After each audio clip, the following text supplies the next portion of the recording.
It's an encyclical the Pope describes as both dramatic and joyful. The document, titled Laudato Si, or Praise Be to You, calls on Christians to care for creation and not to ignore the wounds of Mother Nature. The Pope describes with great clarity what many scientific experts already agree on, including pollution that leads to premature deaths, global warming, which goes hand in hand with increasing sea levels and other extreme weather conditions. The marginalized have less and less access to drinkable water, the disappearance of crops and animals that are essential for the survival of many. These points, writes the Pope, are at least in part caused by the actions of mankind, and so we should respond. And it's not enough just to say, well, let's go ahead and make sure that it's true before we say something about it. You can't do things in that way because maybe it'll be too late. So if there's a good probability that we could be doing serious, irreparable damage to the atmosphere and to the world, it's up to us to make sure that we stop it on time. The Pope also states that the problem is not an environmental one, but by and large an ethical issue. He speaks out against companies that increase pollution and contamination in third world countries because the actions they carry out couldn't be approved in their developed nations. Case in point, the Amazon.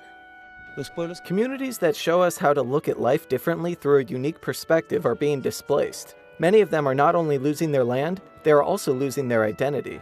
The encyclical has triggered controversy even before its publication, especially in the U.S., where climate change is still highly debated. In the document, the Pope laments that efforts to improve conditions and care for Mother Nature usually die out because of lack of interest. He speaks out against, quote, obstructionist attitudes, even on the part of believers, that can range from denial of the problem to indifference, nonchalant resignation, or blind confidence in technical solutions. He calls on Christians to embrace a so-called ecological conversion so as to live out, quote, our vocation to be protectors of God's handiwork, something that's not an option or secondary. He also addresses environmental activists. He calls on them to not fall into contradiction.